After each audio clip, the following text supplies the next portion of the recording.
but there he remained behind, tapping up and down the road in a frenzy and groping and calling for his comrades. Finally, he took a wrong turn and ran a few steps past me towards the hamlet, crying, "Johnny, Black Dog, Dirk," and other names. "You won't leave old Pew, mates, not old Pew."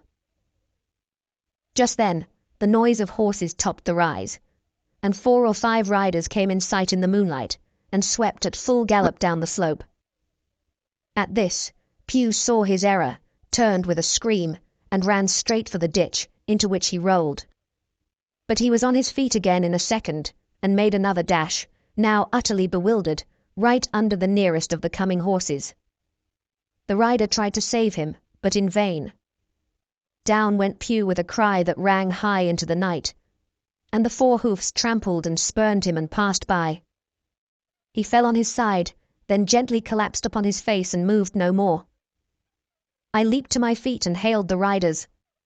They were pulling up, at any rate, horrified at the accident, and I soon saw what they were. One, tailing out behind the rest, was a lad that had gone from the hamlet to Dr. Livesey's.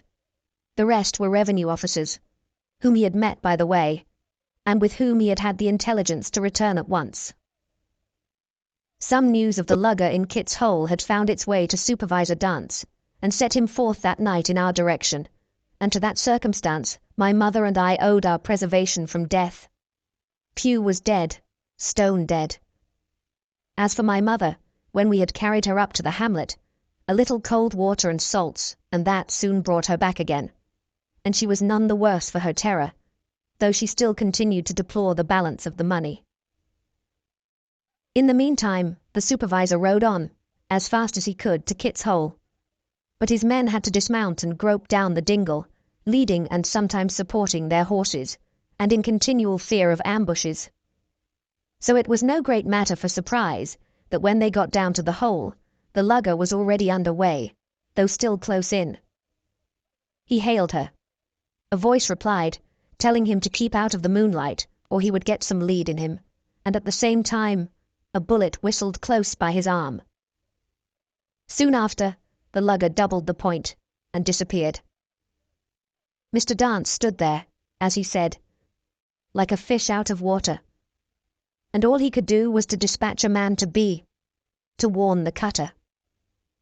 "And that," said he, "is just about as good as nothing. They've got off clean, and there's an end. Only," he added, "I'm glad I trod on Master Pew's corns, for by this time he had heard my story. I went back with him to the Admiral Benbow, and you cannot imagine a house in such a state of smash. The very clock had been thrown down by these fellows in their furious hunt after my mother and myself, and though nothing had actually been taken away except the captain's money bag and a little silver from the till, I could see at once that we were ruined. Mr. Dance could make nothing of the scene. They got the money, you say? Well then, Hawkins, what in fortune were they after? More money, I suppose?" "No, sir, not money, I think," replied I. "In fact, sir, I believe I have the thing in my breast pocket, and to tell you the truth, I should like to get it put in safety." "To be sure, boy. Quite right," said he. "I'll take it if you like." "I thought perhaps Dr. Livesey—" I began. "Perfectly right," he interrupted very cheerily. "Perfectly right, a gentleman and a magistrate. And now I come to think of it, I might as well ride round there myself and report to him or Squire. Master Pew's dead when all's done. Not that I regret it. But he's dead, you see. And people will make it out against an officer of His Majesty's revenue, if make it out they can. Now, I'll tell you, Hawkins, if you like. I'll take you along." I thanked him heartily for the offer, and we walked back to the hamlet where the horses were. By the time I had told Mother of my purpose, they were all in the saddle. "Dogger," said Mr. Dance, "you have a good horse. Take up this lad behind you." As soon as I was mounted, holding on to Dogger's belt, the supervisor gave the word, and the party struck out at a bouncing trot on the road to Dr. Livesey's house. Chapter 6. The Captain's Papers. We rode hard all the way till we drew up before Dr. Livesey's door. The house was all dark to the front. Mr. Dance told me to jump down and knock, and Dogger gave me a stirrup to descend by. The door was opened almost at once by the maid. "Is Dr. Livesey in?" I asked. "No," she said. He had come home in the afternoon but had gone up to the hall to dine and pass the evening with the squire. "So there we go, boys," said Mr. Dance. This time, as the distance was short, I did not mount, but ran with Dogger's stirrup leather to the lodge gates and up the long, leafless, moonlit avenue to where the white line of the hall buildings looked on either hand on great old gardens. Here, Mr. Dance dismounted, and taking me along with him, was admitted at a word into the house. The servant led us down a matted passage and showed us at the end into a great library, all lined with bookcases and busts upon the top of them, where the squire and Dr. Livesey sat, pipe in hand, on either side of a bright fire. I had never seen the squire so near at hand. He was a tall man, over 6 feet high, and broad in proportion, and he had a bluff, rough and ready face, all roughened and reddened and lined in his long travels. His eyebrows were very black, and moved readily, and this gave him a look of some temper. Not bad, you would say, but quick and high. "Come in, Mr. Dance," says he, very stately and condescending. "Good evening, Dance," says the doctor with a nod. "And good evening to you, friend Jim. What good wind brings you here?" The supervisor stood up straight and stiff and told his story like a lesson. And you should have seen how the two gentlemen leaned forward and looked at each other and forgot to smoke in their surprise and interest. When they heard how my mother went back to the inn, Dr. Livesey fairly slapped his thigh, and the squire cried, "Bravo!" and broke his long pipe against the grate. Long before it was done, Mr. Trelawney, that, you will remember, was the squire's name, had got up from his seat and was striding about the room, and the doctor, as if to hear the better, had taken off his powdered wig, and sat there looking very strange indeed, with his own close-cropped black poll. At last, Mr. Dance finished the story. "Mr. Dance," said the squire, "you are a very noble fellow, and as for riding down that black, atrocious miscreant, I regard it as an act of virtue, sir, like stamping on a cockroach. This lad Hawkins is a trump, I perceive.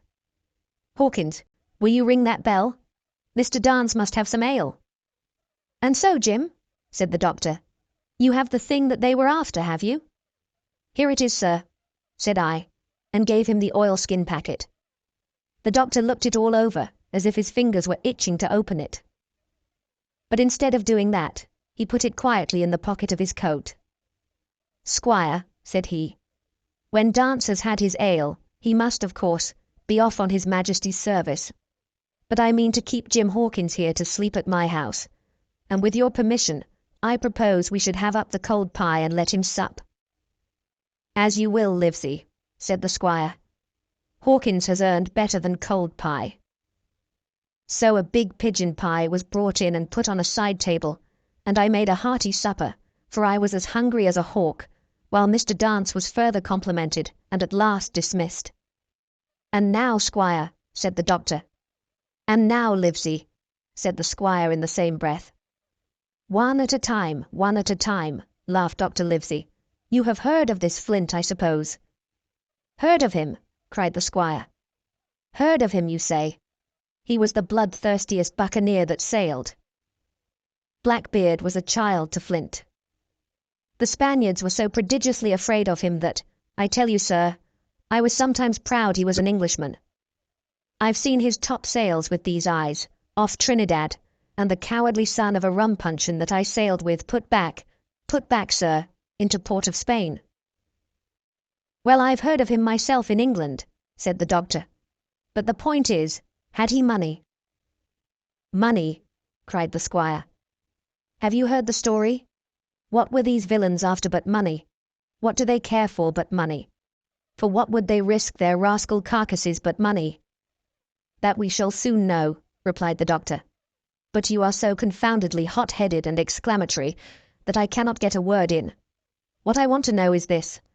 Supposing that I have here in my pocket some clue to where Flint buried his treasure, Will that treasure amount to much?" "Amount, sir," cried the squire. "It will amount to this. If we have the clue you talk about, I fit out a ship in Bristol dock, and take you and Hawkins here along, and I'll have that treasure if I search a year." "Very well," said the doctor. "Now then, if Jim is agreeable, we'll open the packet." And he laid it before him on the table. The bundle was sewn together, and the doctor had to get out his instrument case and cut the stitches with his medical scissors. It contained two things, a book and a sealed paper.